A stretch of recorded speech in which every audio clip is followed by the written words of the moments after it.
Hello, thank you for joining today's Acquisition Learning Seminar hosted by the Federal Acquisition Institute.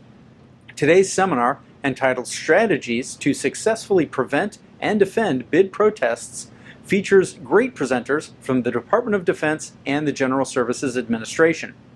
After shepherding a procurement to contract award, receiving a bid protest can be challenging. But with proper planning from the start of the procurement, you can successfully defend against the bid protest and possibly even prevent it. In this seminar, you will learn the key steps to take from the very beginning of a procurement to successfully position yourself to defend against a protest after award.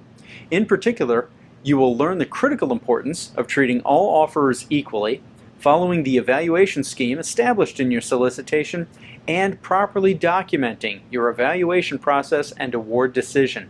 You will also learn the best ways to capitalize on your pre-award efforts if a bid protest is filed. Before we begin, let me address a few administrative items. First, the Federal Acquisition Institute is recording this seminar. The video and the presentation material you see today will be posted in the video library on FAI.gov. You should be able to access these items in 1 to 2 weeks. Second, we will hold a live question and answer session at the end of today's presentation.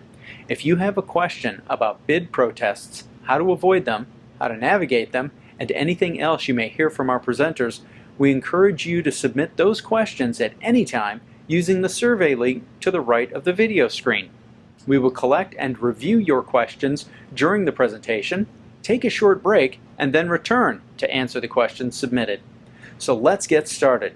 Our presenters, Jennifer Hesh, an attorney with the Defense Health Agency, Department of Defense, and Nathan Guerrero, Senior Assistant General Counsel in the Personal Property Division, Office of General Counsel, General Services Administration, will explain how to avoid or, if need be, manage bid protests. Let's go to them now.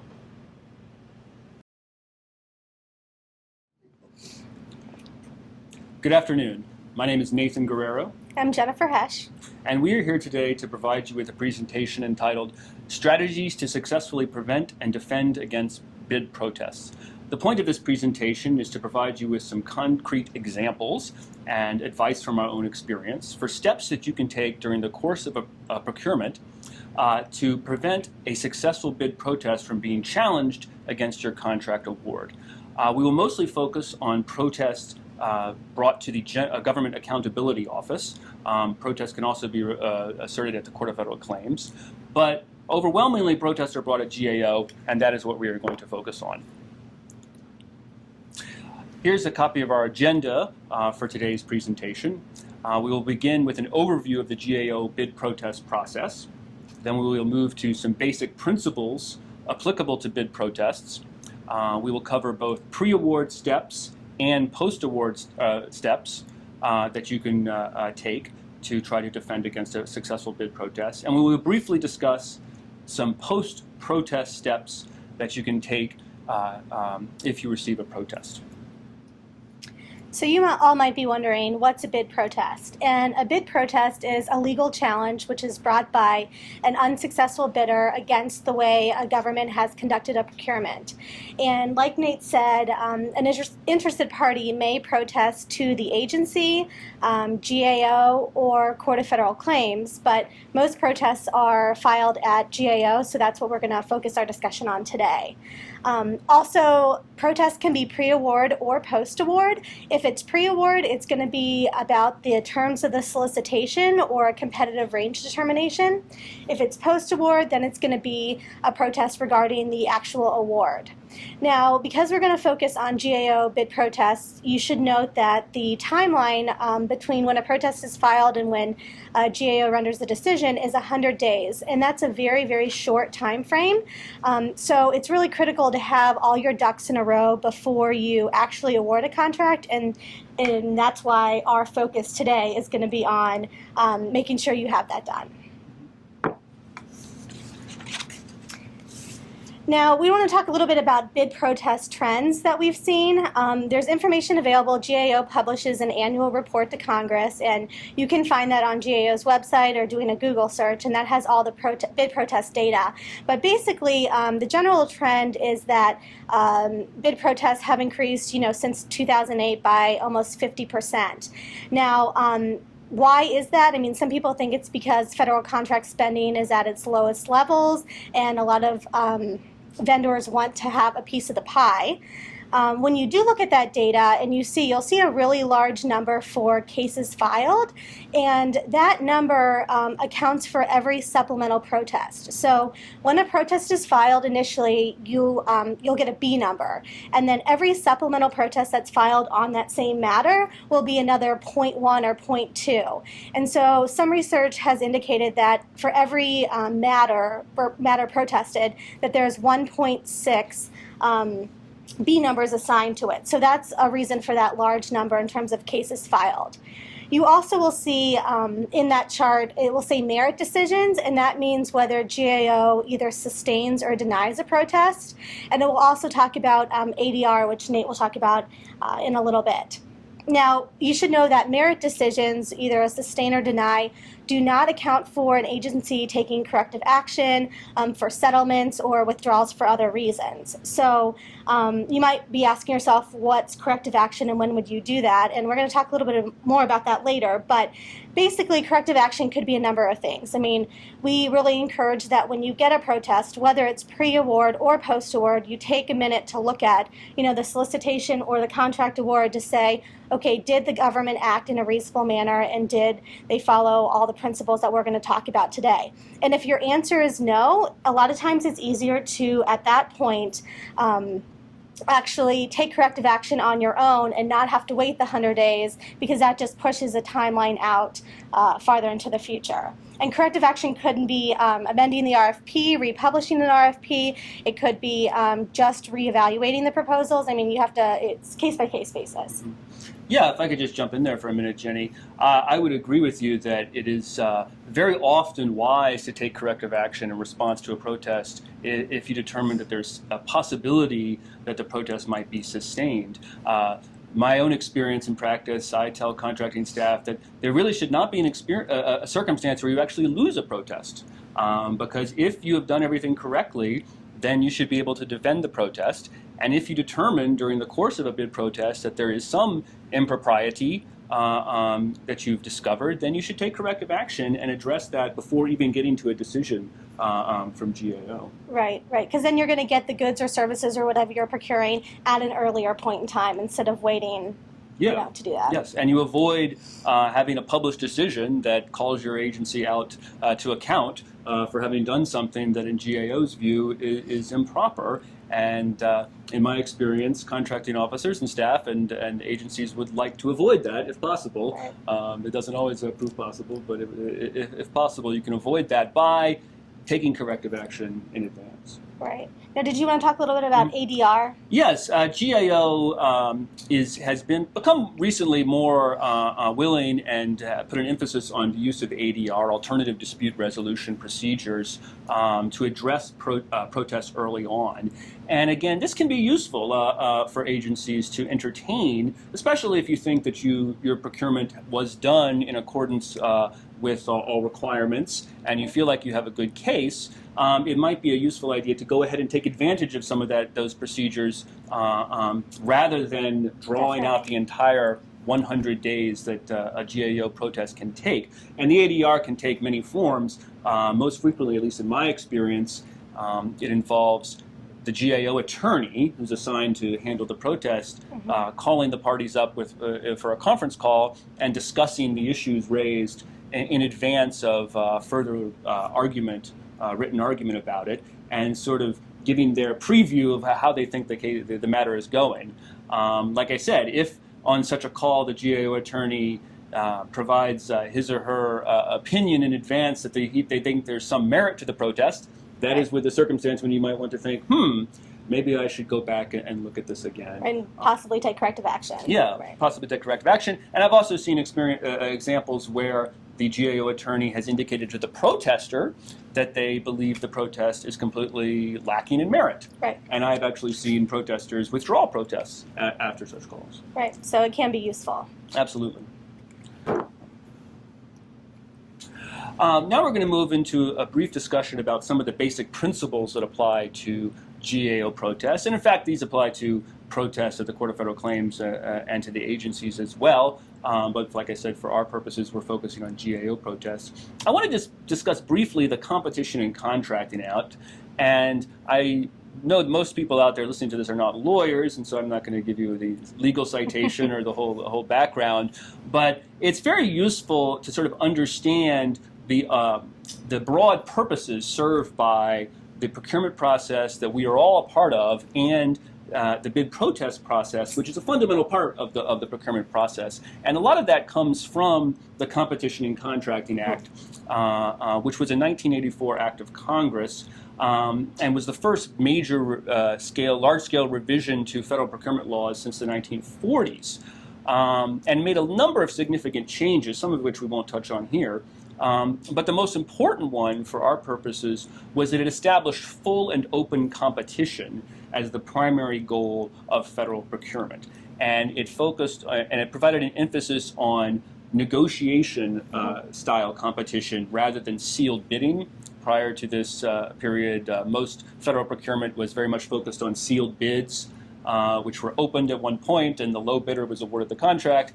Obviously, since then, we've all moved into a world very much characterized by negotiations, substantive proposals that are evaluated, best value award, and all of those considerations largely originate from the principles laid down by the Competition and Contracting Act. The other thing the Competition and Contracting Act did was it provided statutory authority for the GAO to conduct bid protests for the first time. It's kind of an interesting story. I was a history major in college, so I liked looking back at the history of these type of things. Actually, GAO had been hearing bid protests since the 1920s, back when it was the General Accounting Office. Some disappointed contractors began writing to GAO complaining that the government agencies had improperly awarded contracts to opposing companies, and GAO sort of took it upon itself in its responsibility to see that appropriated funds were spent correctly, because GAO has that function of overseeing appropriations, and decided that authority provided it the authority to review the awards of contracts, and it expanded from there to this situation where they would issue written decisions. It also that's part of the reason why GAO doesn't can't actually order federal agencies to do anything. GAO is an arm of Congress, so it can only make recommendations.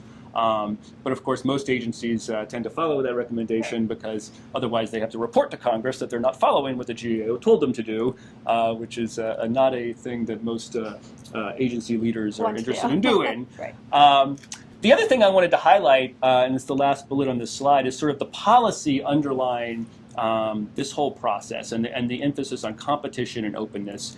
And there are certain values that this emphasis is designed to bring about and bring about for federal government contracting. Values of transparency, economy in the spending of federal dollars, and integrity in the process.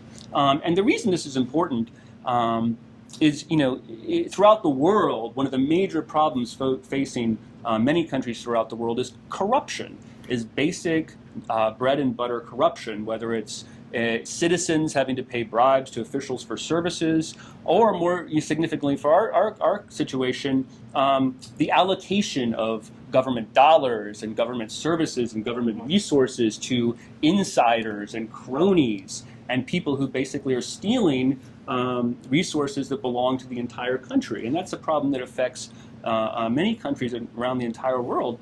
And when I describe to people who are not lawyers or not work for the federal government what it is I do, Yep. I tell them that we have this entire body of law and regulation and precedent and procedure that's entirely designed to ensure that our process is not corrupt. And it's fair. and is above reproach, because that type of corruption eats away at a society because it undermines people's trust in their own government. And we have this whole procedure that everything you out there as contracting staff and we as attorneys is involved in, and even the contractors themselves and their attorneys, is a process designed to ensure and reassure citizens that government money is being spent wisely, openly, transparently, and with integrity.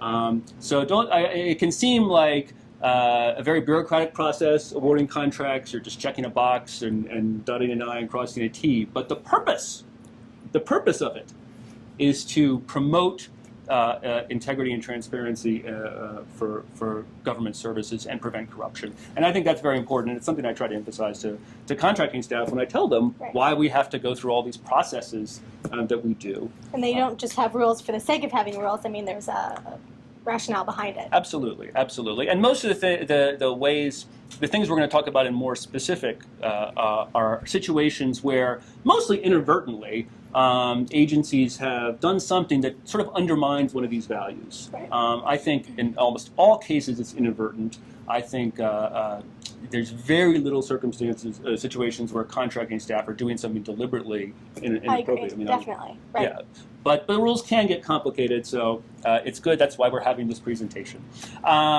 Moving on to the basic principles for surviving a GAO protest. I'll just go over these few bullet points briefly. A number of them we're going to talk about in depth during the course of this presentation.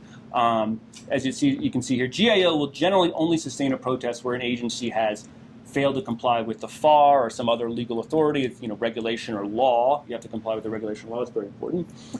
Fails to follow the solicitation, and we will talk about that one in depth. Has no basic rational basis for its evaluation. Fails to treat offers equally, and we will talk about that one more in depth.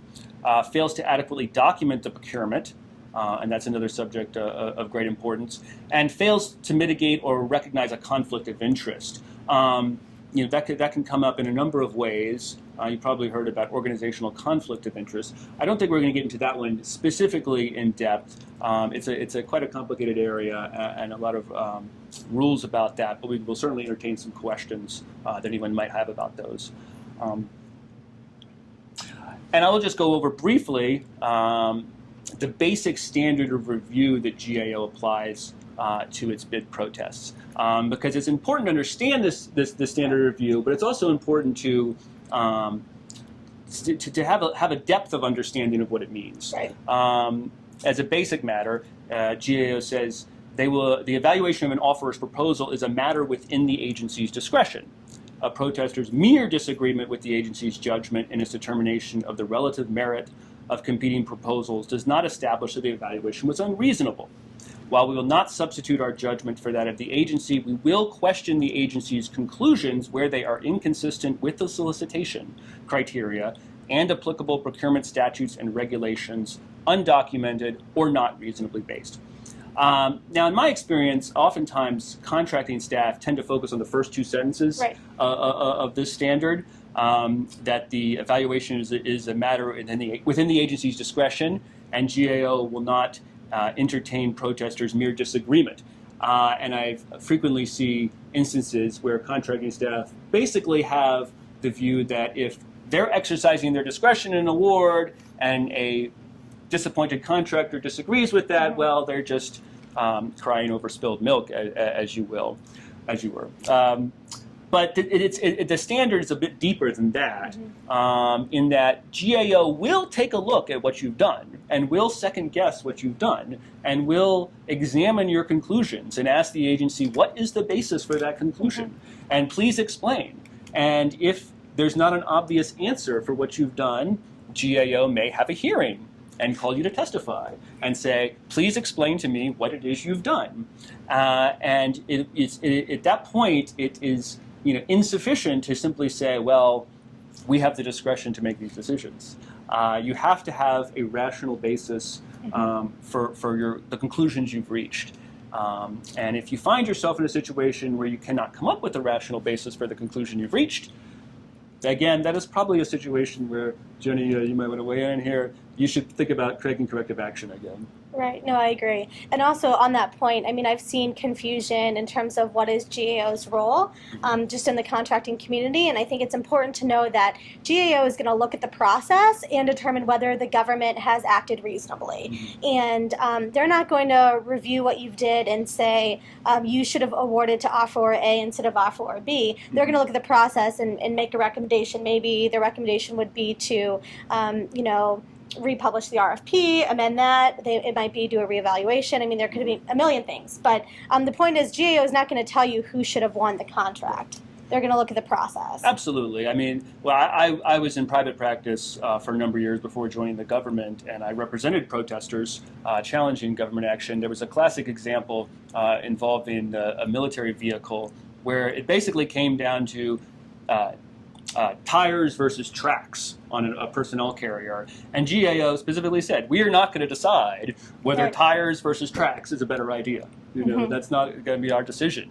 But we will decide whether, when you evaluated the proposals, you did so in a fair and reasonable manner. Right. So if you find yourself with a tires versus tracks comparison, you're probably okay. But if you get into any of the as problems, long as it's documented in the record, right? Exactly. Things we will talk about. But that's the basic standard that GAO applies. So next we're going to talk about pre-award steps. And while our main focus is going to be on post-award, pre-award steps is obviously important. And you all know this already, but it's well established that the government benefits from knowing industry's capabilities, and industry benefits from knowing the government's needs. So we really encourage, early vendor engagement, and that could be a variety of things from, conducting good market research, issuing draft RFPs, RFIs to get all the information out there. The only thing you want to make sure is that you don't create an unfair competitive advantage when you're doing this. So if you're going to share information with one offeror, you want to make sure you share it with everybody. And but you all already know that, of course. Also, when we really want you to get started on developing the requirements early, I mean, you don't want to be in a situation where, and it's going to feel very early when you're doing requirements development for a follow-on contract or even a new effort, but we don't want you to be in a position where, you're trying to develop requirements and too late in the game, you award it too late, and then you're in a situation where your contract is expiring, you're in the middle of a protest, and you're trying to award like a bridge contract or something like that. So that's something we wanted you to keep in mind as well. And really, requirements definition is the key. And you don't want your timeline, I know everyone's under really tight timelines and deadlines, but you don't want the timeline to drive the process and for you to issue or release a sloppy RFP with unclear requirements, because that's just going to cause you headaches down the line. When you're reviewing the RFP, you want to look at everything, but really look at sections L, which are the instructions to offerors, and section M, which have the evaluation criteria. And when you look at that, you really want to look at, here are just a few questions on the slide, but, is it clear what the agency wants from offerors? And do L&M track together? I mean, are you soliciting the right kind of information from offerors, and are you evaluating that information? I mean, is that matching up? Do the evaluation factors or sub-factors really represent true discriminators? And can the evaluators, when you're actually in that situation, can they distinguish between the different ratings that they've awarded based on sub-factors or factors on the offeror's proposal? And like we've said earlier, I know we are hounding this point, but if you get a pre-award protest, we really urge you to use that as an opportunity instead of just reacting defensively to say, okay, let me relook at the solicitation, let me look at what we've done so far and make sure that you've acted reasonably and you've documented everything. And yeah, I would just echo that point. We're not going to talk too much in depth about pre-award protests for that very reason, which is you should take pre-award protests as an opportunity to ensure that your requirements and your solicitations is completely reasonable and provides for a good competition, and not react not defensively, but not feel like you're being challenged in some improper way, but utilize that because it will pay benefits down the line. Right. And one more point on this in terms of requirements development. If you're going to issue a new effort or a large contract, I mean, we obviously know you can't do this with every little task order you issue, but if you can get everybody around the table, I mean, a lot of agencies have had success with this when you're trying to develop the actual requirements, and have everyone from contracting acquisition people to the lawyers, to the program office, to anyone who is a stakeholder in the effort to really develop those requirements together and make sure you're dotting all your I's and crossing your T's and making sure your requirements are clear. Absolutely, not to plug lawyers too much, but the examples that have been the best in terms of my providing legal counsel to a procurement have been where I've been involved early on in the process. Absolutely. Yeah. Get your lawyers involved absolutely. in the beginning. And what that does is it helps all the way through the procurement process, including Definitely. through protests. Mhm. Because if I've been involved in a procurement from drafting the solicitation, through evaluating proposals, through making the award, then if we get a protest coming in, I have confidence that everything has been done above And you can board. defend it. Right. Exactly. And I can put together a response and I can defend that protest Mhm. with confidence. But if you come to me after the award has been made and after a protest has been filed, Right. and Which does happen. Oh, that happens with Yeah. some frequency. Then it puts us in a bind, Right. and we all have to scramble. We have to Mhm. scramble as the lawyers. You will have to scramble as contracting staff Right. to get what we need. So it's as Jenny said, it's difficult sometimes because there's so many procurements going on. We're all busy. And perhaps not every small task order, Sure. obviously this would apply, but anything significant, a program or a Right. new development or whatever, get people involved as early as possible. And having a lawyer review your documents for a day early on in the process is going to feel like an impediment, but that's going to save you down the line when maybe the train needs to be turned around or whatnot. So. Absolutely, and I'll go ahead and add another point around the requirements definition, because the lawyers can review that requirements definition piece as well. And just to add on that, in my experience, requirements definition is one of the major things that can cause hiccups down the road. If you read Definitely. about stories in the Washington Post or see on the nightly news about some contract that's been going on for 10 years and it's billions over budget and you don't get a lot, and not to name any names, but I bet if you look at that situation, the fundamental problem will turn out to be that the agency didn't define its requirements properly in advance. So after they awarded the contract, they're working with a contract with bad requirements, and then they have to change not everything. accurate. Exactly. They have to end up changing things, which causes delays and expense, and ultimately doesn't get the agency what it needs. So I would just echo your point on that, 110%. Now we're going to go through several topics in some detail that are the topics we think are most important during the course of a procurement for you to act in a reasonable and appropriate manner. And we've titled these Key Principles for Your Source Selection. Number 1 is follow the solicitation. Number 2 is treat all offers equally. And number 3 is document the record.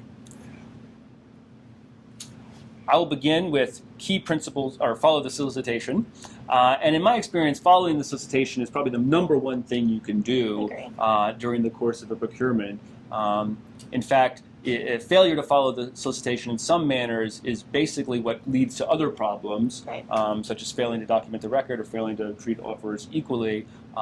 Whereas if you follow do what you say you're going to do in the solicitation, you're much more likely to act appropriately in all circumstances, as we'll discuss. And following the solicitation can mean several things, as described in this chart. It means following the evaluation scheme. You establish an evaluation methodology and scheme in your solicitation, and you need to apply that accurately to all offers, weigh the importance of the factors as stated, evaluate price in the manner described, and utilize the stated basis for award, best value or low price. These days, best value is very much in vogue. I had a recent example where I was talking to some contracting staff, and they had actually decided to do a low price technically acceptable award, but they kept saying that they were going to do a low price technically acceptable in order to achieve best value. And I kept asking them, why are you saying that when you're doing the low price, not best value? And it's a little confusing.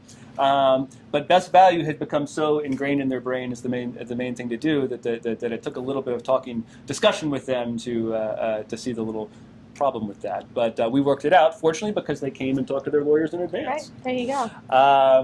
The other important thing about following the solicitation, which is noted in this slide, is that GAO will not consider challenges to the terms of a solicitation after the final data proposals are submitted. This is very important because once proposals are submitted, then the solicitation is fixed.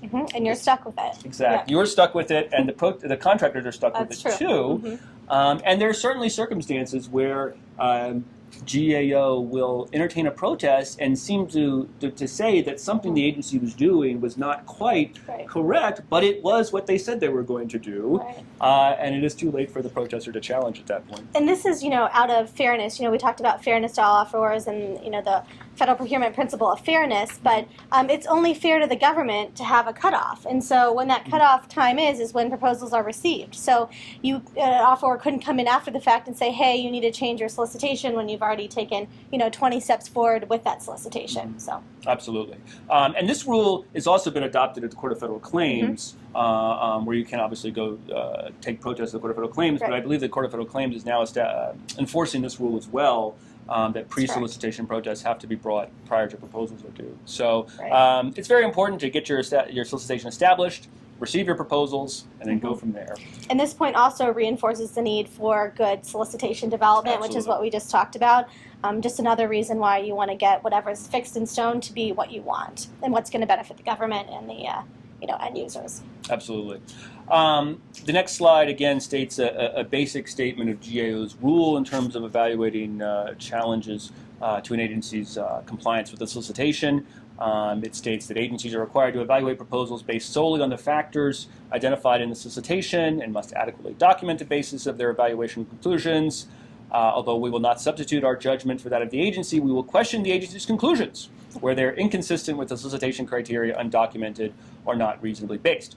Again, if you are a contracting officer or have had any training in procurement, you understand the need to follow a solicitation, but what does that mean in actual practice? Where can you run into problems? We're going to talk about a few cases from GAO examining this topic. The first one is a protest brought by Raytheon, who's a big contractor, and it was a protest brought against an award by the Patent and Trademark Office, which was a contract for software development and software integration services, which is a sort of common IT type procurement that all agencies are engaged in. And the solicitation established that experience, past performance, and sample tasks were non-price factors, and all of these factors would be more important than price. So it was basically a best value type scheme. And it defined the experience factor as described in the slide, which is the government is seeking 5 reference contracts for the offeror, and the government expects to see contract references that collectively demonstrate experience in the following areas. And then the solicitation listed 6 separate areas under this provision, including things like program management support, software development, et cetera, those type of things. Raytheon submitted the required 5 contract references under the experience factor, but was assessed a number of weaknesses by the agency, at 31 weaknesses, as you can see on this slide. Raytheon argued in its protest that these weaknesses resulted from the fact that the agency had failed to follow the solicitation correctly, because what the agency had done was assessed weaknesses because Raytheon did not, each of Raytheon's experience references did not include specific experience in all 6 areas identified in the solicitation. So the agency was interpreting things to say, the solicitation to say, each one of your 5 references has to have individual experience in all 6 of these software management, software development type experiences. Raytheon challenged that and said that's not what the solicitation required, because in fact the solicitation said that the experience has to be collectively, the 5 experiences have to collectively demonstrate experiences in all these areas. The specific language was collectively demonstrate. And so they protested that and said, you agency didn't follow the solicitation. Now, the agency responded by arguing at GAO that Section C, the Statement of Work, said that all of these 6 program areas would be required for performance, and the language about proposals having to demonstrate experience, that all of that indicated that the collective, that each experience reference had to collectively demonstrate all 6 experiences. But GAO said, that's just not what the solicitation says. The solicitation says you have to have 5 experiences that collectively demonstrate experience with these 6 issues. And if you translate, take the agency's interpretation, it basically takes the word collectively and changes it to individually. Right. And we're not going to do that because you said collectively in the solicitation. So the lesson here is words have meaning, and GAO is going to apply the meaning of the words you actually use in the solicitation. Our second case study is from Exelis Systems protest. And this is an example where an agency can fail to follow the solicitations by applying an evaluation criteria that is not stated in the solicitation. And this was a protest brought against a State Department procurement. And it was a State Department contract for operations and maintenance supports at State Department facilities in Iraq, specifically the Baghdad Embassy. They needed a contractor to provide operations support for the Baghdad Embassy. And here's what it says in the solicitation. The government will use past performance information to assess capability of the offerer. And it goes on to say, in determining relevance of the past performance information, consideration will be given to the similarity of the services performed in hostile, austere, remote locations, et cetera, et cetera, et cetera. Exelis submitted a proposal that included the past performance information demonstrating its experience. But the State Department specifically assigned them a number of weaknesses, all of which were related to the fact that they did not propose or submit experience directly with contracting, with experience contracting with the Department of State. And there was a number of references in the evaluation documents by the State Department evaluators indicating that they thought it was very important that offerers have State Department experience rather than just generic experience. And Exelis Systems protested that and said that there was nothing in the solicitation saying that we had to have specifically State Department experience. We just had to have experience doing operations and maintenance support in these hostile environments as defined by the solicitation. And so they protested on that basis. And again, the GAO agreed with the protester by looking at the language of the solicitation. Essentially, the GAO said the RFP did not contain a requirement for the offerer to have State Department experience specifically. And basically what it comes down to is, again, this is sort of a requirements definition issue, which is that if the State Department really felt like it was important for a contractor to have specific experience interacting with the State Department. They needed to put that in the solicitation. Yeah, they could have said that. And then they could have gone on with the evaluation. But the fact is, they just said experience in these hostile environments with these type of circumstances. And when a offerer submitted past performance that demonstrated that experience, you have to evaluate that fairly and can't impose a new requirement at that point, which is, oh, you have to have experience with the State Department. So again, this is an example where the agency failed to follow the solicitation by imposing that new requirement. Right. Our final case study on this issue is a protest by a company called, might get this wrong, Seguir Empresa de Segurança. It's a Portuguese company. I'm sorry. That was not very good. We'll keep that in. That's my bad. This was a protest by, I think, the Air Force, and it was actually in Portugal, which is why I think it was a Portuguese company. That's actually a note. Sometimes it's interesting with these protests. I've been on some of these because we do contracting all over the world, but GAO has this forum. You frequently get protests from all over the world, from strange, interesting companies and interesting clients when I was in private practice, but all come to Washington, D.C., to GAO, to hash it out their protest. So it's an interesting thing. That's sort of an interesting wrinkle on it sometimes. But in any event, this was a procurement by the Air Force for security guard services at some Air Force facility in Portugal. And the solicitation included a statement that, as it says here on the slide, unrealistically high, low, or unbalanced prices may serve as a basis for rejection of the proposal. The protester protested the award to another company and argued that the agency had failed to do a realism evaluation of the awardee's pricing and said that that was required by the solicitation. Now, interestingly, the Air Force looked at this provision and admitted that they didn't do a realism evaluation of pricing. What they argued was that the use of the word may serve, or the term may serve in the solicitation, provided them with discretion to do a realism evaluation or not. They were trying to get one over, I think, on GAO a little bit too perhaps a little too cute on that is the word, because GAO looked at that and said, no. What the solicitation says is that if you find unrealistic pricing, it may serve as a basis for rejection. But by using the term unrealistically high, low, or unbalanced pricing, you are saying that you are going to do an assessment for realism. You are going to determine whether the pricings are unrealistically high or low or unbalanced. And then if you make that determination, then you may, that may serve as a basis to reject an offer. But that's not what you did in this case, agency. You just didn't do that analysis to begin with. Thank you. And so that was where you failed to follow the solicitation to begin with. So the solicitation put in that we would do an assessment for realism. You failed to do that, agency. Therefore, we're going to sustain the basis.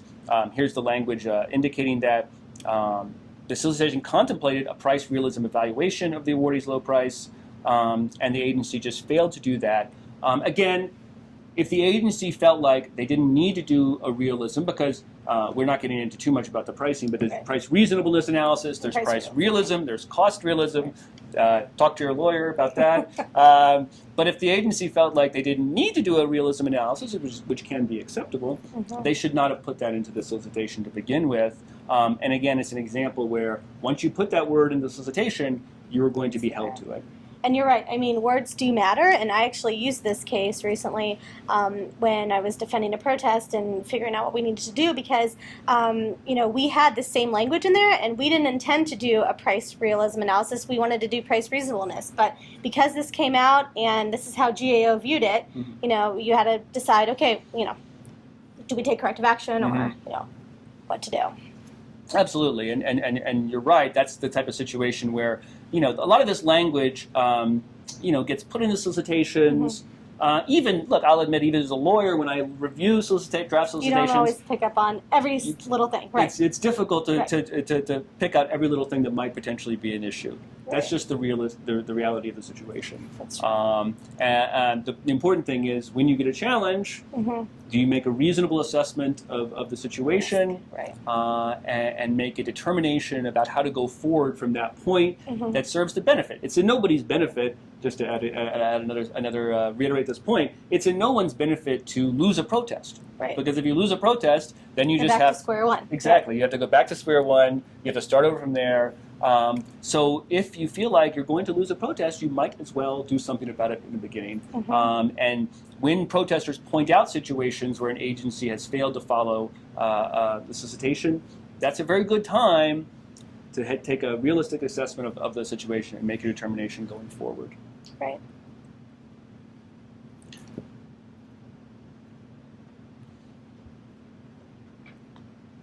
So Nate just talked to you about our first main principle, which is follow the solicitation, do what you said you were going to do.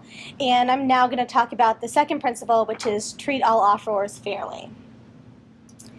Now, treating all offerors fairly is a fundamental federal procurement principle, and really that means you need to evaluate consistently among all offerors. So, if you give a strength for one offeror for having a feature that another offeror has, you want to give that other offeror that same strength.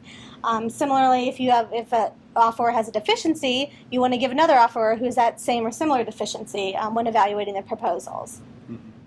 Yeah, and I would just emphasize the notion of fairness, Jenny. I mean, the concept of fairness is sort of a vague concept that's hard to define in the law, But in my experience, it really forms the basis a lot of times of GAO's look at things.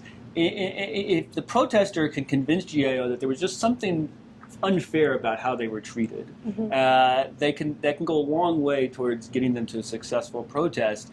I mean, they have to have some actual backup for that a little bit, right. But if they can just convince that point, it's sort of a litigation technique, try to define the story and convince the judge, or in this case GAO attorney, that your story is correct. And a lot of that times that just comes down to we were treated unfairly by the government, so you need to do something about it. So. Right. So we're going to go through this similar to how Nate just went through the previous section. So we'll talk about a case. We'll give you a little background on what the case is about, how many proposals were received, what GAO held, and then a tip to take away when you're doing your own procurements at your agency. So this first case is a Raytheon case. It was in 2011, and this was an RFP for a best value basis to provide management, supervision, labor, facilities, and materials for to deliver foreign law enforcement training to foreign agencies and nationals. And they received 10 offers, submitted proposals, and 7 were in the competitive range and were reviewed. And GAO sustained this protest where the government treated offerors unequally. And how they did that is they assigned a strength to the awardee's proposal, and they didn't assign a strength for a comparable feature to the protester's proposal. And I mean, this sounds basic, but the tip and the takeaway from this is you want to give like credit for strengths across all offerors' proposals. And you want to consistently evaluate the evaluation features of the offeror's proposals under the correct evaluation factor. Now, this case also kind of brought in Nate's point about following the solicitation, is that they in this case, there was a key personnel factor, and instead of evaluating under the correct evaluation factor that they said they were going to evaluate it under, they gave the awardee a strength under another evaluation factor for the key personnel.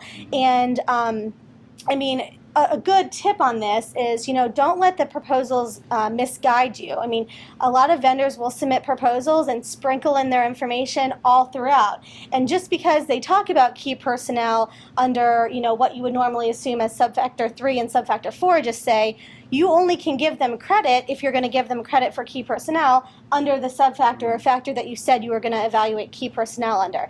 And I mean, it sounds basic, but when you're actually going through the evaluation, that can become tricky, because of how the proposals are sometimes structured and the information is presented. Yeah, that's I'll just go ahead and jump in. And that's a great point. And the trickiness there is, again, your evaluators don't think they're doing anything wrong. They're just evaluating the proposal. They're marking down what they think is our strengths. It meets the definition of a strength. Absolutely. Right. And only later on, when the protester files a protest and says, hey, that you did this, you gave them a strength here, and you shouldn't have done that, then you're stuck in a situation where you have to decide whether there's any merit to that. But again, it doesn't come from any maliciousness or anybody's part. They're thinking they're doing the correct thing, but because of some little tricky thing, maybe the contractor did it themselves, you find yourself in a little bit of a tricky situation. So that's true. Now, our next case study is modular communication systems. This was a case from 1991, and this is where the Forest Service was procuring multi-line, multi-position radios for an interagency fire center. And they received 2 proposals, evaluated both proposals, and a materials specification in the RFP said that the offeror had to have separate volume controls on these radios. And the awardee did not have separate volume controls, and when they had communications or clarifications with the awardee before it was an awardee, the awardee said, oh, well, we don't need those separate volume controls because we have an automatic system that controls the volume. And GAO looked at that and said, wait a second, you didn't meet the material requirements of the solicitation, and said that, they were relaxed for one offeror and not the other, so, go back and reevaluate. And so, the takeaway from this is that, you don't want to relax material specifications for one offeror and not the other. I mean, you don't want to relax them for anybody. What you want to do is follow the solicitation, which is back to point 1, and, evaluate fairly among all offerors. The next case is SRA International, and this is from 2013. This was a best value procurement for coaching and organizational development services. They received 10 proposals, and 9 were in the competitive range.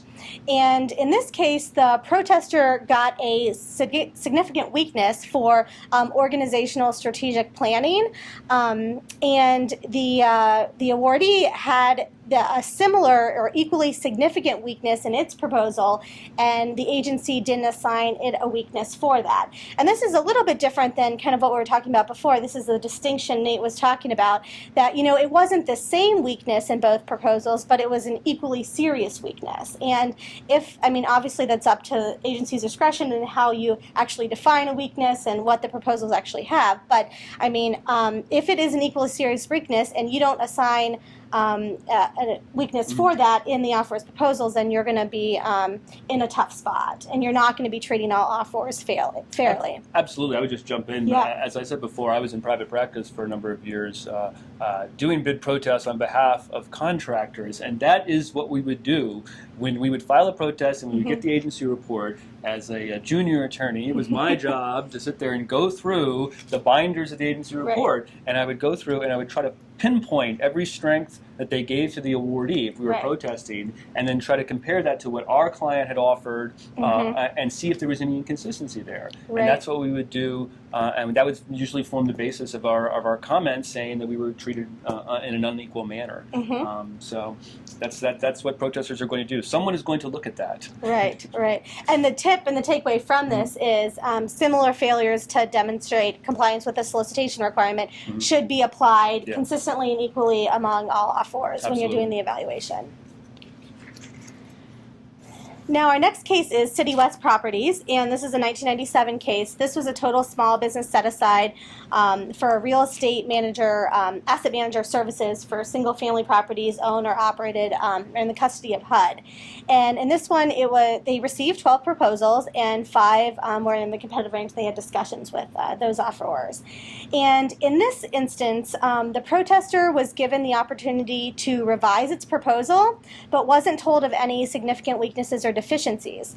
The other offeror, the awardee, was given information about the significant weaknesses and deficiencies and had an opportunity to revise its proposal. So in this case, you didn't treat all offerors equally, because even though all of them were able to revise their proposals, they weren't all given their own significant weaknesses and deficiencies. And GAO found that there were unequal discussions, and they didn't have meaningful discussions. So the takeaway here is not only to treat all offerors equally, but if you are going to conduct discussions with one offeror, you need to conduct them with all offerors, and that doesn't just mean give the offerors an opportunity to submit a revised proposal. That means tell them their significant weaknesses and deficiencies, and also any adverse past performance to which the offeror has not had an opportunity to respond. We're not going to get into past performance set in depth, but that's another point, though, that needs to be done during discussions.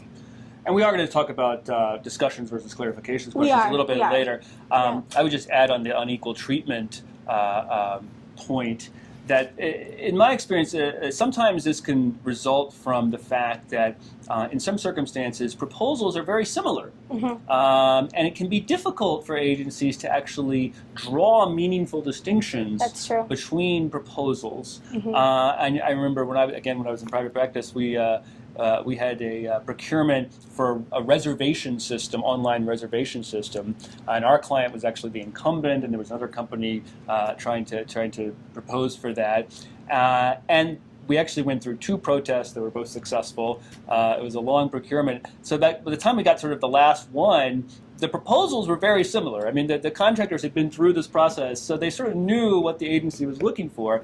And so one of the factors was a marketing plan where the contractor would go out and market this online reservation system for the government. And what the agency ended up doing, and this came out during a hearing at GAO with the CO on the stand testifying, what she did was she said, oh, well, we went out and looked on the web and found marketing materials from the awardee, and were convinced that their marketing plan was really good. And the GAO attorney looked at her and said, well, what did you do for the protester? Nothing. And she's like, yeah, we didn't do anything. And it was well-meaning. The contracting officer didn't do it on purpose. She should have known it was. It was an example where she probably should have known that was not the greatest thing to do. But the whole point was they were trying to find some meaningful way of distinguishing between the proposals, and it just can be difficult sometimes. But it has to be done. And it has to be a reasonable basis, or else you're going to run into problems. And that even goes back to that requirements development piece. I mean, you want to specify what exactly you need and what you want to see, so that the offerors give that to you in the proposals, and you don't have to look outside the proposals to find that information and to make meaningful differences or distinctions. Absolutely. The other thing to keep in mind is that this was in a best value context. And in best value, again, agencies are very much focused on getting the best proposal, right? And frequently we say the substantive evaluation factors are more important than price, and we want the best proposal. So they're struggling to sort of figure out which one's the best proposal. But always remember, if they become very equal, then you just pick on price. Right. If the proposals are... If they're essentially equal. Then you should just go on price. But I sometimes find the contracting staff have a little trouble sort of making that switch from going from we're evaluating substantively to now we're gonna make an award on price, even though they can do that in best value. You can. As much as low price. So that's something to keep in mind as well. Okay. And now we're going to talk about our third substantive topic that we're going to cover during this presentation, and that is documenting the record. As I'm sure many of you are aware, if you're at contracting officer training, the Federal Acquisition Regulation provides numerous instances of the requirement for you to document the record in various ways. As you can see, there's the basic documenting the contract file for all contracting staff. There's specific documenting requirements for schedule orders, for simplified acquisitions, and of course there's numerous documentation provisions within Part 15 for competitive negotiations, which is the primary place where you will be evaluated at GAO protest. These provisions specifically provide that you have to document strengths, deficiencies, and significant weaknesses, that you have to document the oral presentations that you might have during procurement, and that you have to document the price negotiation. That's obviously very important because price is a very important factor in federal government procurements, so it's important to document that correctly. And ultimately, the source selection decision. All negotiated procurements eventually lead up to a document, or they should lead up to a document that's essentially a source selection decision. Sometimes that's encompassed within the price negotiation memorandum or some other way of that. But sometimes it's a standalone document too. Yeah, right? absolutely. Sometimes a standalone document, depending on the size of the procurement. The source selection authority official can be a higher up person. In DoD it could be a general or an admiral. Could be brought in to be the source selection official. But in whatever capacity you do that, you have to document it. What the conclusions, the reasoning for the award decisions you've made. As a general matter, that's described in FAR 15.308, which says that the source selection decision shall be documented, and the documentation shall include the rationale for business judgments and trade-offs made or relied on by the SSA. Although the rationale for the selection decision must be documented, that documentation need not quantify the trade-offs that led to that decision. So you don't have, if you're doing a best value decision of cost trade-off with technical merit, you don't have to ascribe a particular dollar value to any technical merit, but you just have to provide a rationale. This is why we are doing this. This is why we think this proposal is better than the other proposals. That's what you have to do. And again, also in respect to documenting the record, you have to account for GAO's bid protest regulations that require agencies to produce documents reflecting their procurement in response to a protest. And there's also FAR Part 33 addressing protests and what documentation you might have to put together for responding to a protest. So the long and the short of it is there's a lot of places in the FAR where you have to deal with documentation, it's a bit, that probably reflects the fact that it's an important issue, and we're going to talk about it a little bit more. Do you want to add anything? Yeah, it definitely is. And just in terms of a tip or a takeaway, a strategy, sometimes we've had a lot of success with developing the agency record. And our whole focus today has been, get all your ducks in a row, do everything pre-award, so by the time you award, you're ready to go and you're not scrambling. And that includes documentation too. I mean, obviously you'll have your documents done, but as you finalize documents, whether that's the RFP when it's posted, and if it's the source selection documents or the evaluation documents, as soon as they're done, you could have either the attorney or a contracting person or a paralegal, whoever it is, start that agency record index and start numbering and stamping the documents. So then when that protest is filed, you have all your final versions in one place, your index is ready to go, and you feel like you have a jump on the protest and you're ahead of the power curve. Yeah, absolutely. And in fact, I think that would be very beneficial in a procurement because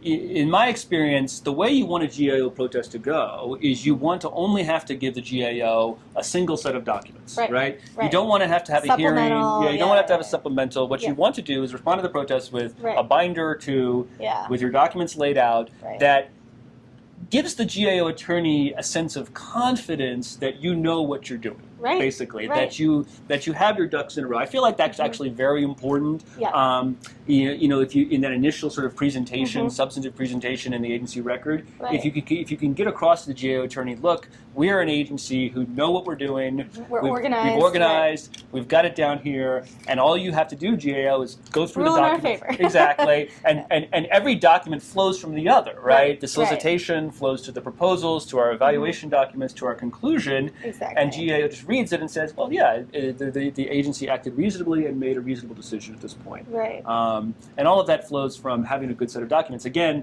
where you run into problems if GAO comes back and says, well, there's something missing from these documents. There's some question you haven't answered, or some piece of analysis that I don't see reflected here. And then you start to running into problems. Right, but if you have that document, I mean, you can always do a supplemental document production and have that. But another point on that, we need more documents is, almost everything is electronic these days, but if you get, past performance questionnaires are a good example because sometimes that gets mailed to the contracting shop in terms of the references. But you want to save all that documentation and make sure it's in a good place because you don't want to be in a situation where you're in the middle of a protest and you need documents that you don't have and you can't produce, but they were critical to the award determination or whatever. So absolutely, and something that I just actually thought of that I would emphasize. I've seen this in a number of procurements recently, where there appears to be sort of a desire by contracting staff to engage more of an oral presentation type back and forth with contractors, which is an acceptable thing to do. The problem can be if your oral presentation involves discussion back and forth with the contractors, the offerers, and that is not memorialized in some way, it can open up problems down the road where the contractor will say, oh, we told the government we could do X, Y, Z, and they didn't give us credit for that, or something like that, and you don't have a record of what they actually told you, and so you can't actually rebut that. And say, if it's not in the record, it doesn't exist. Exactly. So, I'm not saying don't do oral presentations completely, but would I recommend them? I would probably recommend them only in limited circumstances, and if so, make sure you have some way of memorializing what happened, because that's going to be considered part of the proposal. And so you're going to have to, and the evaluation. So you're going to have to be able to explain that. And again, it is much better to be able to explain things just with documents, a record of what you did, rather than having to come in and add something later on. Here's just the basic standard from GAO for how they will review documentation in their record.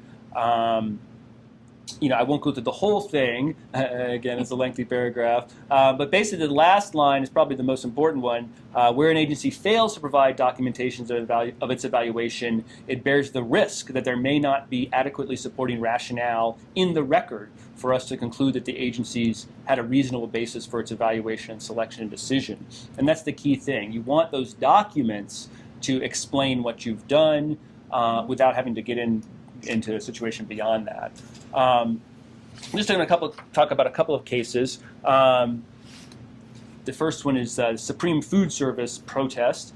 This was a Defense Logistics Agency contract for food service delivery in Afghanistan, for bringing food service to various locations in Afghanistan. And it had a requirement that the contractor meet a 97% fill rate for deliveries. I don't exactly know what that means, but I assume it means 97% of deliveries of food services on time with what you say you're going to bring. And the association established that there would be a past performance evaluation evaluating whether contractors have consistently met this requirement.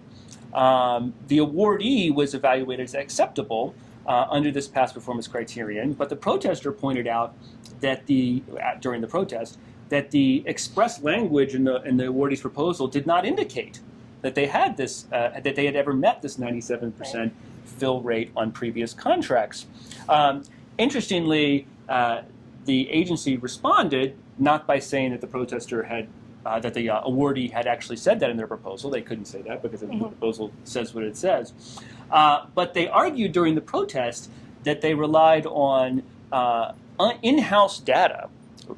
We provided, and the quote was, "We relied upon not only the information provided by the awardee, but also in-house government data, which showed that the awardee had met this 97% fill rate." They did not provide this in-house data or explain the basis of it, but they asserted to GAO that should be sufficient to support their rationale. Needless to say, GAO did not find that sufficient and said that there was no documentation supporting the agency's reliance on this data, and that because of that, GAO could not assess that it was reasonable. As the GAO says in this slide, the agency is not required to retain every document generated during its evaluation, but the agency's evaluation must be sufficiently documented to allow our office to review the merits of the protest. The record here does not reflect the basis for the agency's reliance on a set of fill rates that are higher than what the awardee actually had in its proposal. And because there was nothing documenting the agency's conclusion on that regard, the GAO sustained the protest. Our second case, just to get to quickly, it's called IAP World Services. The documentation requirement applies to the conclusions. The point of this case is the documentation requirement applies to conclusions listed in the source selection decision as much as it does to other evaluation factors. This was a contract by the Navy for base support services. And the protester argued that the source selection decision failed to consider its technical superiority offered by the protesters and failed to adequately explain why the awardees' supposed lower rated proposal should receive the award over the higher rated proposal of the protesters. Again, GAO concluded that the Navy's source selection decision failed to explain why a lower rated proposal should receive award over a higher rated proposal. Again, it's okay in certain circumstances in a best value decision to award to a lower rated proposal if you evaluate technical merit versus price, but you have to explain why you're doing that, and especially in a circumstance where there's a higher rated protester who comes into GAO and says, our proposal was obviously the superior one, and here the government's not getting the best deal. You need to be able to have something that explains the basis for your conclusion. Here, the GAO found that the agency in this case hadn't done so. As the GAO said, the record here does not evidence any meaningful consideration of the evaluated differences in the firm's offers. Rather, the SSA's selection decision merely identified certain features of the awardee's proposal and stated, without explanation, that the awardee's technical proposal compared favorably to the protesters, despite those firms' higher technical ratings. Again, what was needed was some basis, rationale, explaining why the lower rated proposal was still the best value overall to the government in light of the protesters' superior rated proposals. And where that was not documented, the GAO will sustain a protest. And that's a good point. I mean, your documents can't just have conclusions in them, and you have to provide that rationale and the basis for those conclusions, and make sure that it's clear to the GAO attorney, it's clear to someone else who doesn't have that intimate knowledge of the procurement like you have it. Right. Absolutely. The next slide, just a couple of more cases talking about the fact that the documentation requirement will apply to oral presentations and to the past performance evaluation. I won't go into those cases in too much depth, but suffice it to say that GAO applies this requirement to documentation to oral presentations, as we discussed earlier, and to past performance. This is a slide I added just to make a point that's not reflected specifically by the cases, but it's something that's come up in my experience, which is that experienced bid protest counsel frequently nowadays will assert a protest ground that the agency has failed to properly document the record, when really what they're just challenging is a weakness for their client. And what they'll say is, the agency assessed a weakness but didn't adequately document the basis for the weakness. And I've seen this come up a number of times, and it's just a way for protesters to try to get another ground of protest before GAO. But you shouldn't, worry about this too much. As long as any particular weakness or assessment that they're challenging, you have the rationale. Just because what it really comes down to is them disagreeing with your rationale. They don't think that you should have a weakness for whatever Exactly. it is, right? So they'll say, well, we think our proposal was so great, and the agency hasn't documented why they think it wasn't so great. And you say, well, that's because we gave them this weakness. So I've seen that a lot of frequently recently in protests, and it's something that people sometimes feel they have to respond to more substantively than they do. As long as you've sort of, like I said, got your ducks in a row to begin with, this is just more of a litigation tactic than anything. And also, similar to that point, a lot of times protesters' counsel will request an expansive list of documents. So they want, not only your source selection decisions and your evaluation documents, but all drafts, notes, everything. And just know that, no, you don't have to provide everything. And, you want to obviously talk to your attorney about that. But, oh, that's absolutely a very good point. And we probably should have had a complete slide on that, which is that, yes, frequently protesters' counsel will ask for a whole litany of documents, drafts, notes, et cetera, et cetera. And they can't go on a fishing expedition, which is what they're trying to do. And, right. The reason they do that is because the way a protester's counsel brings a successful protest is getting the record and trying to pick it apart, right? So the more documents they can get a look at from the government, the more opportunities they have to pick things apart. Right. So they frequently ask for all this stuff. You should know, as a default response, they're not entitled to that stuff, and you don't have to give it to them. Right. You just have to. What GAO requires is a sort of basic standard set of documents reflecting your final documents. Final documents reflecting your evaluation, your procurement and evaluation up to the award decision. As an initial matter, you should almost always just provide that. Right. And the other point to key in on is. You only have to provide documents in the agency record that are responsive to the protester's protest. Right. The protester's ground. Frequently, protesters' counsel have a request for documents that they just copy and paste from every protest. Right. And so you get the same standard list of documents. Or they're trying to fish to get information about, another aspect. Maybe they're not challenging past performance, but they're asking for past performance documents. Exactly. Because they're hoping that when they receive those documents, they're going to find something wrong and then add that to their supplemental protest. Absolutely. Yes, and so you and your attorneys, your counsel, agency counsel should be aware of that and look to the protest grounds they've actually alleged, and say we're going to give the documents, pertinent to those, Does that relate to that? but not to everything else under the sun of our procurement. So that's a very good point. And the final point on documenting the record that I wanted to make is, while it's we've talked a lot about documenting the record contemporaneously with the procurement as you go, having everything good to go, ducks in a row, as I like to say. But you shouldn't necessarily feel like you're limited to that. And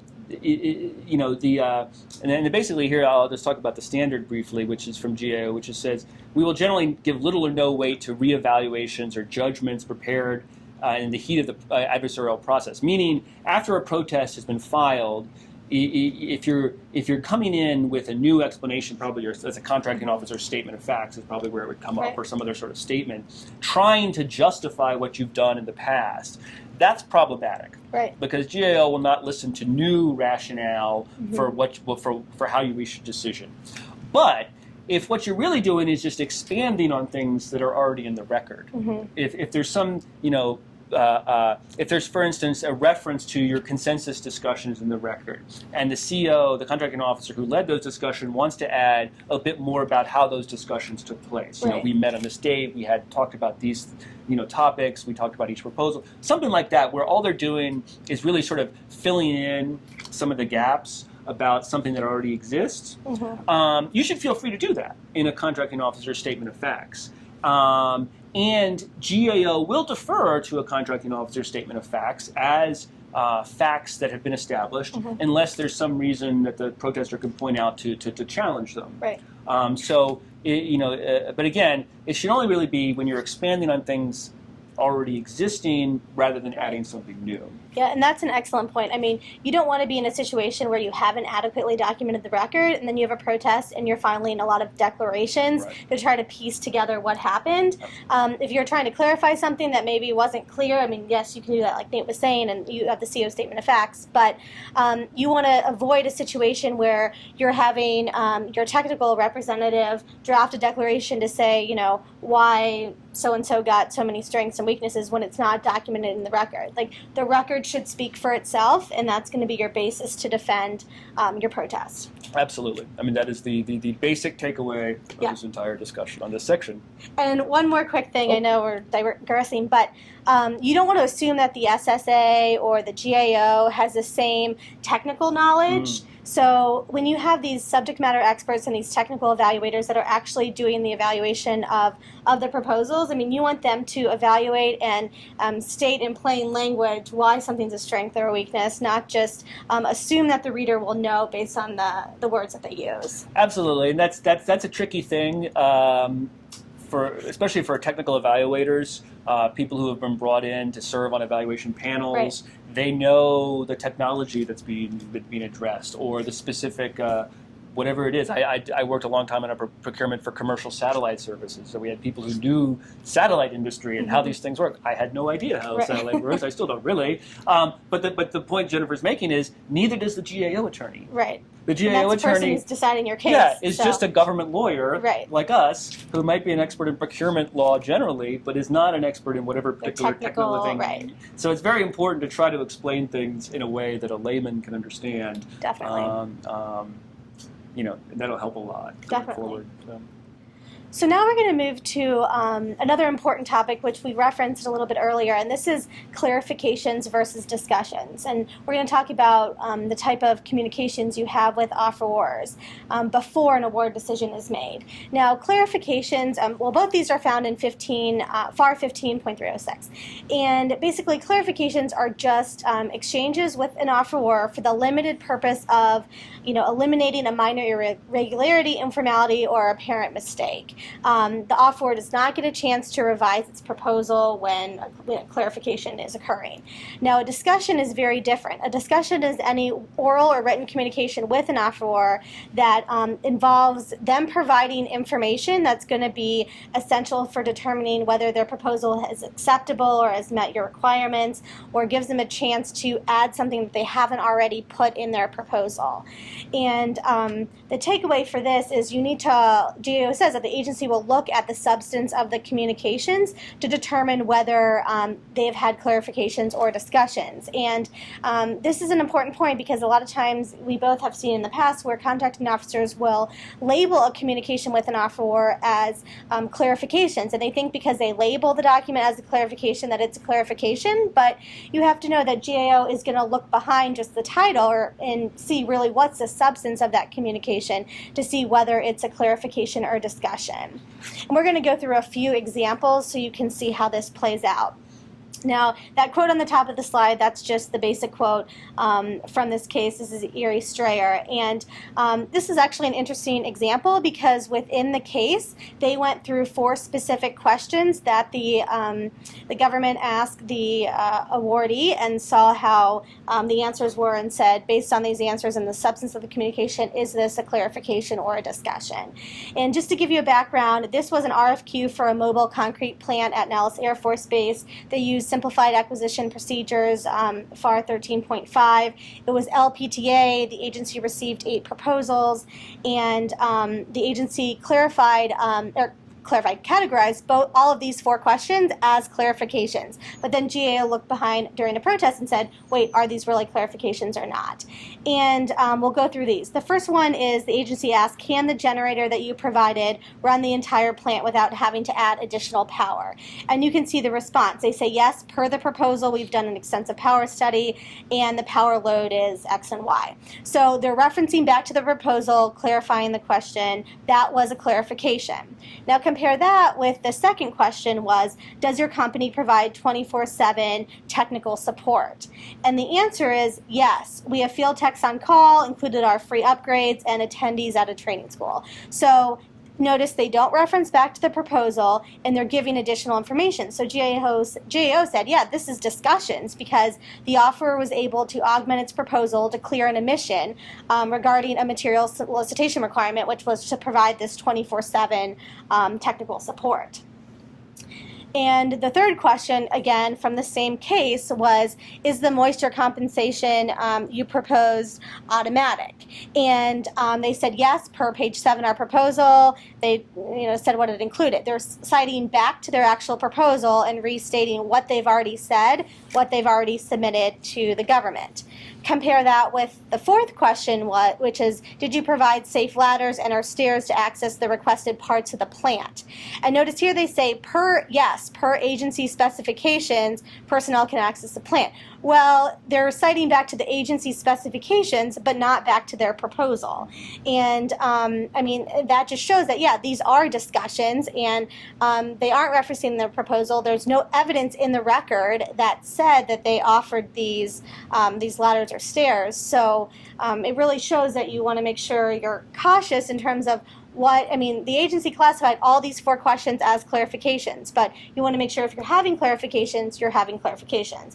And if you are having discussions, have discussions, but have them with all offerors. Yeah, I would just jump in and say do. that I think this is a great case for providing an illustration of the distinction, because I get this all the time from contracting staff who want to ask some question, and they come to me and say, "Can we ask this question? For some question we're unclear about something in the proposal. Can we ask this question? Is it a discussion? Is it a clarification?" And I have to look at the question and see what is it they're asking, what is it they hope to get back from the offeror, right? And what has the offeror already provided? Yes, exactly. Speaking to that question, right? And so this is a very good case illustrating the difference. Are they referencing the proposal, or are they adding something new? So. Right. Now, here are some additional examples of what are discussions, what are not discussions. By no means is this list exhaustive. It just provides some more examples for your review. So GAO found that these were discussions, which is letting somebody substitute their resumes for key personnel. I mean, that was part of the solicitation, and letting an offeror switch out resumes after the fact, after the proposal was submitted, but they didn't let everybody do that. I mean, that's a problem. Also, allowing an offeror to explain a material solicitation term that after the offeror explained it, it resulted in a revision to its proposal, and that impacted the award decision. So those 2 were discussions.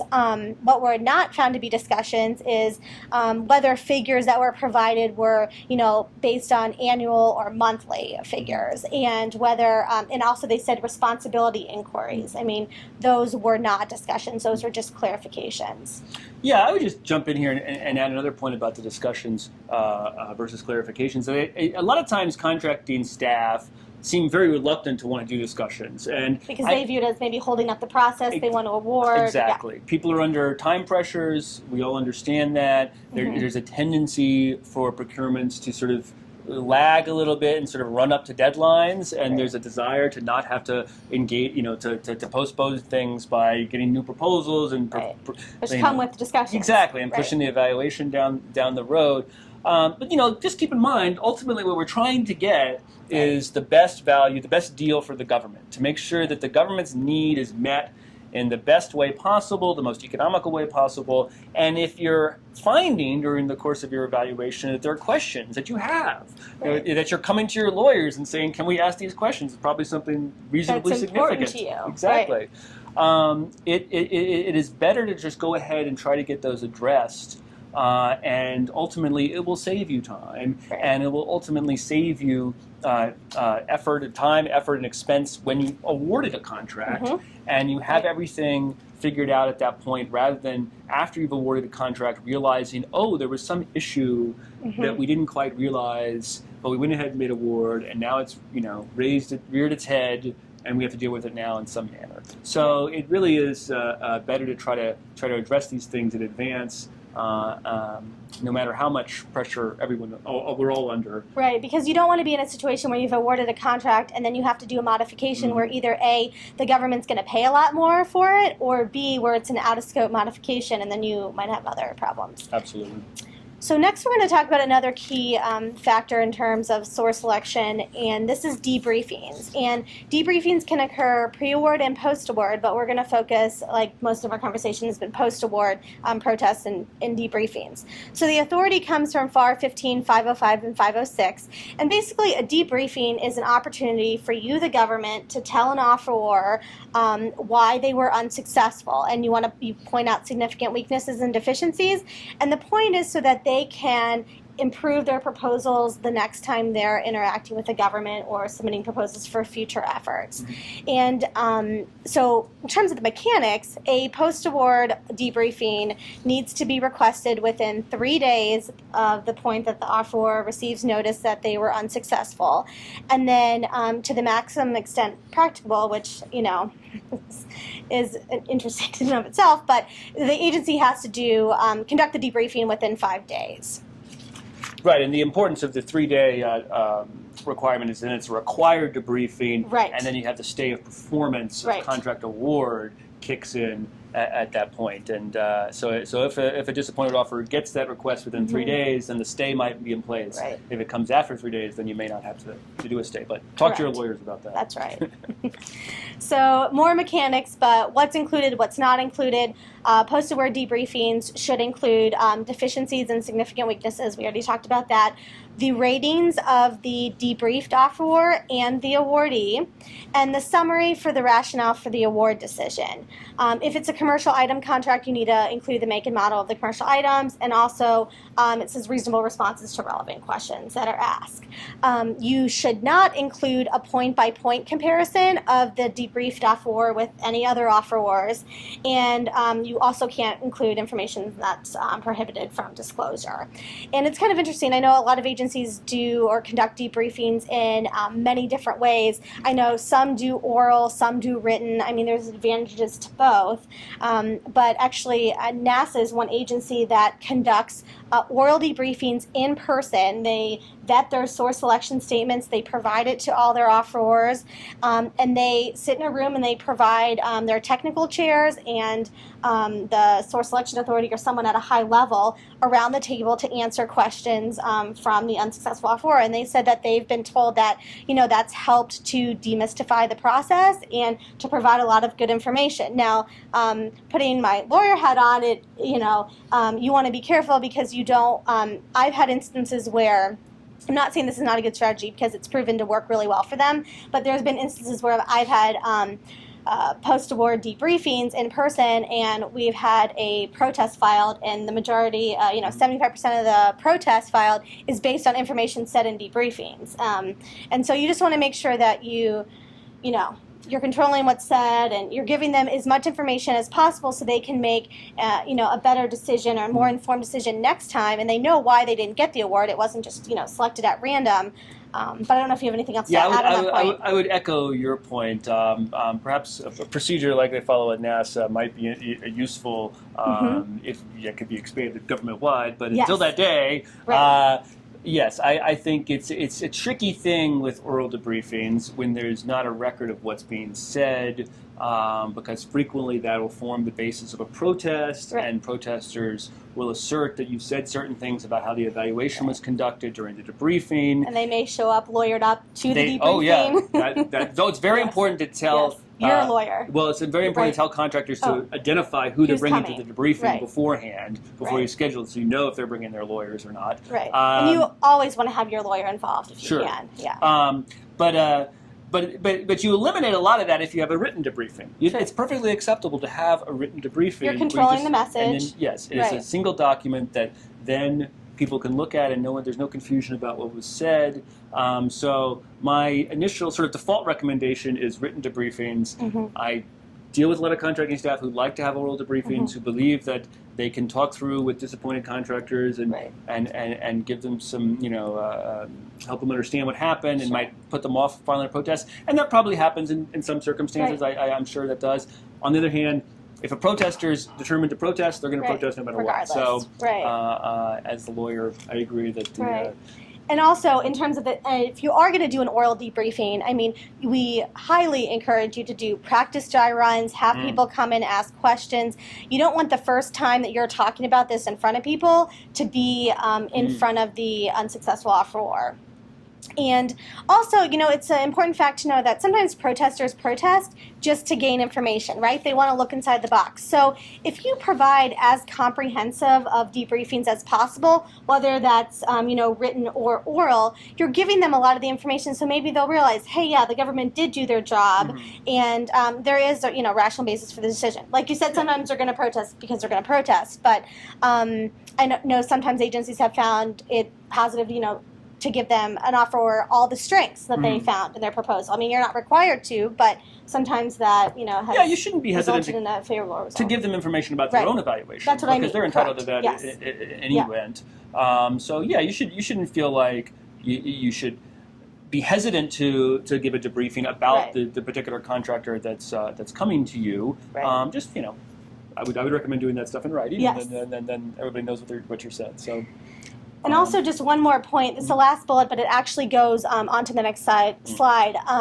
You want to really make sure that if you're doing written debriefings, that there's a definite closing to the debriefings, because there's been many issues which are actually illustrated nicely in this case. This was a Harris IT Services Corporation case, and basically it went down where the agency said, okay, we're going to provide everyone written debriefings. And before the written debriefing, the CO emailed the unsuccessful offeror and said, let me get you a written debriefing, because that unsuccessful offeror had asked for, no, we want it in writing.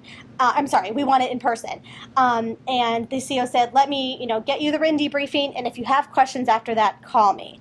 And I should mention before we get too far into this, it's the CO's discretion whether they want to do it in writing or in person. I mean, yes, the unsuccessful offerors can ask for it, and they can state their preference, but it ultimately comes down to the CO's discretion in terms of what he or she would like to do. Then, going back to this case, so they said it's going to be in writing. The offeror said, no, we want it in person. The agency said, look at the written one and let me know if you have questions after we review it. Then 4 days later, they contacted the CO and said, or the CO responded and said, I don't mind a verbal debriefing. Then 7 days after the actual written debriefing, there was a telephone call that was held between the offeror and the CO. And the CO didn't clearly say whether this call was actually an extension of the debriefings or if it was just a telephone call. But because it was unclear, GAO ruled in favor of the protester, saying that, that protest period was extended because there wasn't a clear end to the debriefings.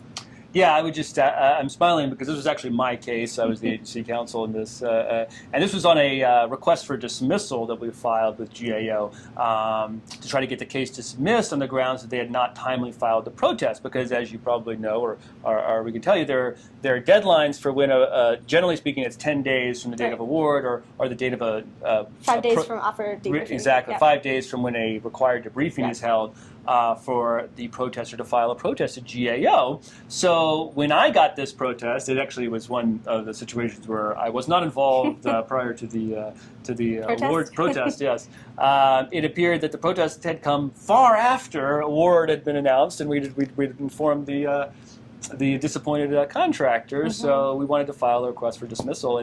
But as Jenny said, these email exchanges between the CO and the disappointed contractor came out, in which the CO extended. And I talked to the CO about this on the phone on many occasions, and he was just genuinely trying to address the contractor's responsive, questions. right. didn't want to seem difficult, didn't want to draw a hard line. No, I won't listen to anything more from you. So it was very open and just very trying to be accommodating about this. But the net result was this constant extension of the deadline from all these different communications. And then you're on different schedules. Yes. I mean, this offeror is on a different schedule than other offerors. Absolutely. So it wasn't out of any bad intent on the CEO's part. Right. He was trying to do his job in the way he thought was best, but it ultimately meant we couldn't get the protest dismissed. We won the protest on the merits, but we tried to get it dismissed initially. But it's a good example of trying to say put some limits, even if you have an oral debriefing or even if you're responding to questions, just put some limits on it. All you have to do is say in the debriefings are closed. Yes, this concludes the debriefing. I will conclude the briefing here. Right. Just put that in writing to the contractor, and then you have it documented. Right. Back to documentation and treating all offerors fairly. I mean, Right. if you're going to close debriefings for one offeror, you need to close them for everybody. Absolutely, absolutely. And our final major point that we wanted to just touch on briefly, I mean, we could have a whole presentation on this topic, but this is the evaluation team. So just know that GAO won't review the composition of the evaluation team absent a showing of, a conflict of interest or bias. But typically this evaluation team will be, the source selection authority is the person who is the person in charge of making that final decision. And the SSA is charged with, approving the acquisition plan, ensuring that proposals are evaluated based on the solicitation, considering the recommendations of the advisory boards, whether you have SSEB, SSAC, however you do it in your agency. And the SSA uses his or her independent judgment to select an awardee and has to document that in the source selection decision. And we really say this because you want to make sure that you choose evaluators who are experts in the field, who have some subject matter knowledge or expertise in the area of whatever you're trying to procure. And you want to make sure that not only these evaluators and the advisors and the SSA, but everyone who's a stakeholder who's involved in this, in the source selection, can dedicate the required amount of time to the source selection effort. I mean, you enter one of these and you don't know whether it's going to be a month or 3 months, or 2 weeks, but you want to make sure that they have an open schedule, because you don't want to be in a situation where you have evaluators that thought this was going to take 2 weeks. It's the end of 2 weeks. They have to leave for whatever reason, and then you're stuck in a tough predicament where the evaluation isn't done. They've started the evaluation. Do you pull in new evaluators? That's a spot you never want to be in. So you want to make sure you make the expectations clear up front. Absolutely, I completely agree with that. Well, we've reached the end of our presentation. As you can see, we've covered a number of topics in some degree of detail, hopefully not too much detail for you to follow along. We've covered the importance of following the solicitation, of treating all offers equally, of documenting the record, hopefully as in a contemporaneous basis as you go along. Right. We've emphasized the importance of the difference between clarification questions and discussion questions. We've emphasized debriefings and trying to bring some parameters to those, and of using experts in the evaluation team. So we've covered a lot of topics, and I now think we'd be happy to address any questions you may have. Thank you. Thank you. That was a remarkable overview of protests, how to avoid them, and how to defend against them. We're going to take a short break and gather all of the questions you've submitted. We'll be back in 5 minutes to begin answering them.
Thank you so much for all of your questions. We received a lot of great questions and really appreciate your interest in this topic. Before we get into the specific questions, we wanted to let you all know that we will be posting the video and the PowerPoint slides online within the next 1 to 2 weeks, so you'll have access to those on the website. Now, to get into the first question we received, someone asked us, why do contractors protest? And they could protest for a number of reasons. I know we discussed this during our presentation. Sometimes they have a grievance. They feel like, that the government misevaluated their proposal. Sometimes they protest because they want to gain information. They want to look inside the box to see the evaluation documents for their current and future needs. They protest because they want to, gain information. Also, the incumbent, it's a reality that usually incumbents will protest because just by protesting they get 100 more days of work. Also, we talked about this earlier, is that sometimes people protest because they want a greater piece of the pie. Federal contract spending is down, so they want another bite at the apple. This is Nate Guerrero again. Thanks for all the questions as well. I would echo Jennifer's comments on that.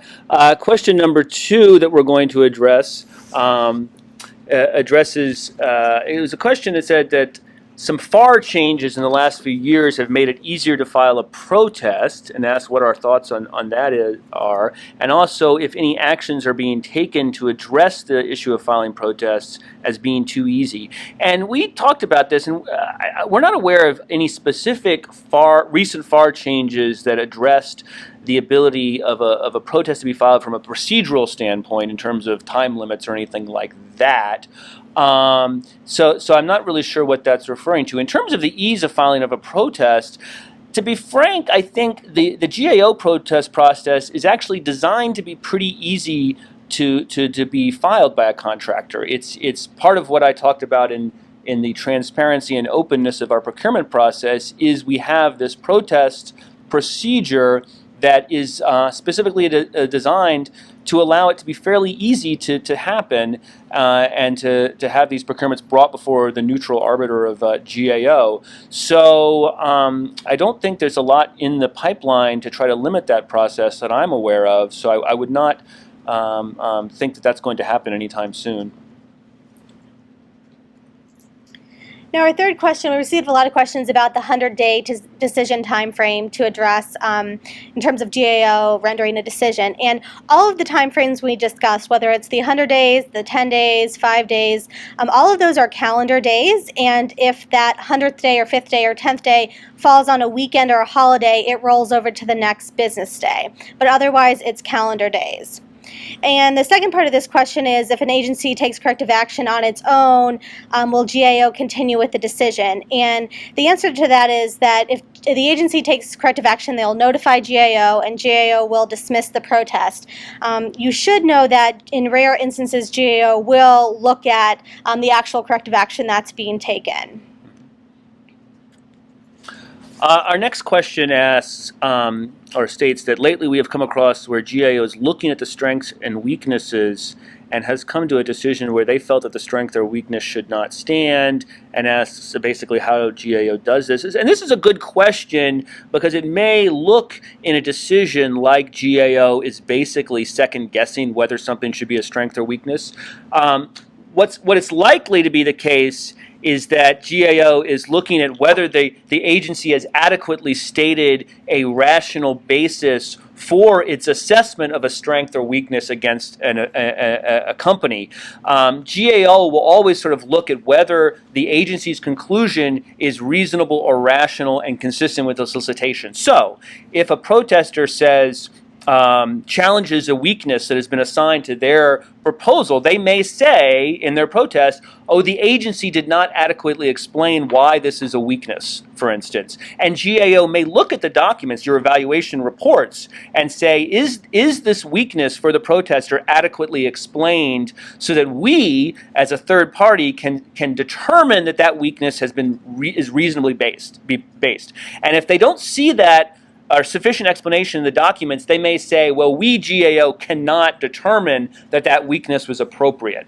But they're not saying necessarily that they have looked at the proposal and conclude on their own that there is no weakness. They're just saying the agency hasn't adequately explained that the weakness is rational. So that's probably where this question is coming from a decision that was along those lines. And the other thing about weaknesses and strengths to keep in mind is the equal treatment, which we talked quite a bit about, that if you're going to have a weakness for a protester or a strength for an awardee, make sure that the other offerers are similarly addressed if they're offering things that are similar in their proposals as well for that equal treatment requirement. And our next question is a great question. It talks about why do so many protests seem to be decided on grounds other than which the protester originally raised? And so what will happen typically is that a protester will file an initial protest just to get a look, we say, inside the box, to see the agency record, to see all the evaluation documents. And, what GAO looks at, we're not confined to what was actually filed just in the original protest. After the protester is able to look at all the documents and the agency record, then they'll file a supplemental protest which will usually raise new issues or expand on the issues that were originally raised in the first protest. And a lot of times GAO decisions do turn on supplementary protest grounds. Our next question is simply stated here, which is, what is the difference between LPTA, low price technically acceptable, and best value? Now, this is actually a paraphrase of a number of questions we received on this topic. It touched a nerve, I guess, based on things that I was saying in the presentation. And I can understand why that's the case, given the language in the FAR and some other presentations that you may have been a part of. So to offer an explanation, I would say that this is both, to some extent, a matter of vocabulary, but also a matter of significance. And what I mean by that is I use best value and low price technically acceptable as different things, because to me, best value inherently means that you're assessing something beyond price. But the value to the government includes both technical merit and price, whereas low price technically acceptable is a very straightforward consideration. First, is an offer technically acceptable? Yes or no, because you're not going to award to someone, to a contractor that's not technically acceptable. And then secondly, do they have the low price? So that's a very simplistic consideration, and I don't mean simplistic in a bad way. I think it actually should be used in a lot more procurements than it is, but it is a fairly straightforward assessment. Whereas best value, you can call it best value, you can call it trade-off. I use those terms interchangeably. You're assessing something beyond low price. You're assessing the value to the government overall. Now that's just sort of the vocabulary aspect of it. I do think, and I have seen in my experience, that if you confuse these terms a little bit in GAO, you're setting yourself up potentially for problems if it becomes confusing in the solicitation what your evaluation scheme is, in terms of, is it low price or is it something beyond low price that gets into value, trade-offs, or whatnot. So the point I'm emphasizing is, in your solicitation, you should draw a bright line between these two, whether it's best value, whether it's trade-off, whatever you want to call it, on the one hand, and low price technically acceptable in the other hand, because you don't want there to be any confusion, and so that's why I basically use best value and trade-offs interchangeably and distinguish between that and low price technically acceptable. And like I said, I understand there's a little bit of confusion about this. Some of that comes from the FAR, but from a just sort of a substantive assessment point of view, that's my opinion about it, and I'm going to stick with that. So. So our next question is about debriefings, and we just wanted to clarify that in our presentation, we're not saying not to give a debrief. We recommend giving a debrief. It's timely filed, you must give a debrief. And we really encourage communication with vendors. I know that's been an issue. A lot of vendors have voiced concerns about, the government isn't communicating with them, and we highly recommend that you do communicate with them and keep lines of communication open. And, as a business matter, just consider it to sit down with vendors. Vendors do put a lot of time and money into these proposals, and it's fair for the government to sit down with them and tell them why they were not selected. Now, with that said, as lawyers, we found that, if a contractor is intent on protesting, they a lot of times will use the material in the debriefings in their protests. Now, what that means is that you want to make sure you have a record of what is said in the debriefings, or if you have a written debriefing, then you automatically have a record there. But like we talked about in the presentation, that, you really want to practice dry runs if you're doing in-person debriefings, and you want to make sure everything is vetted with your legal counsel if you're doing written debriefings. And our last question is about I think they mean really, do vendors need an attorney to file a protest? And they do not. You don't need an attorney, although many times vendors will use attorneys. And they also ask whether there's a checklist that they need to follow in filing a protest. And yes, there are. They have the GAO bid protest regulations, which document and detail the procedure for filing a protest, and also the contents of a protest, like what's needed when you actually file one. Do you have anything else to add on that one, Nate? Oh, I was just going to add that if you do see a lot of times companies not using attorneys, because attorneys can be expensive in private practice. Right. But one thing to keep in mind as a government personnel is if it's a company not without an attorney, a pro se contractor is the way we refer to it, that means that you don't have to give them the same set of information necessarily as you might have to give an attorney. At a GAO protest, has a protective order procedure for counsel, which allows attorneys for the protester to, for instance, get a look at all the evaluation materials and the proposals for the awardee, the other companies, and then have the contractor isn't able to see. The contractor doesn't see that directly. But if a company protests on their own, then they don't have a chance to look at that information. Right. Now, you can still give that information to the GAO attorney when defending your protest, just not to the pro se company. So that's one thing to keep in mind about that. Right.